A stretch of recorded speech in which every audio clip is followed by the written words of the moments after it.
Hi everybody, this is Penny Lee Deer trying to replicate what we did the other day, working with watercolors, a little salt, some crayons, and just trying to let yourself go. First of all, you start with multimedia paper or watercolor paper. You might want to tape it down so it doesn't move. What I've done so far is I've put with crayon actually some writing. Be kind. And all I'm going to do is take some watercolor and go over top of the crayon. And it's just like we used to do as a child, if you remember.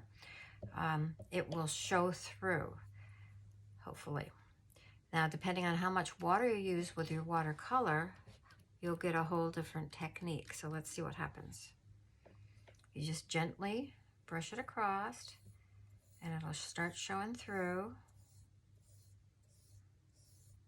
Choose whatever colors you want, whatever sayings you want.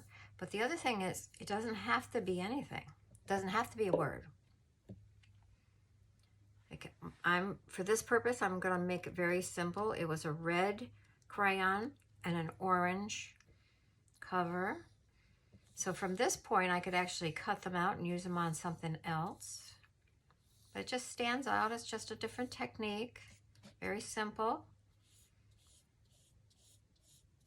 So if you noticed, I went vertical first. Now I'm going horizontal. Kind of gives it a better cover. I'm going to go ahead and do that again on the B because I like the way that came out. Okay, not going to spend a lot of time on this. Just showing you the technique, and then let it dry a little bit. So there is a difference in the way B is written and the way kind is written. And hopefully you can see that okay. You always want to rinse out your brushes so you have a clean brush every time.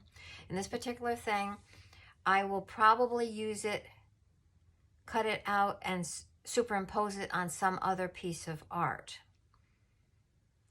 In our next video, we're going to add some salt to our watercolors and get a totally different technique.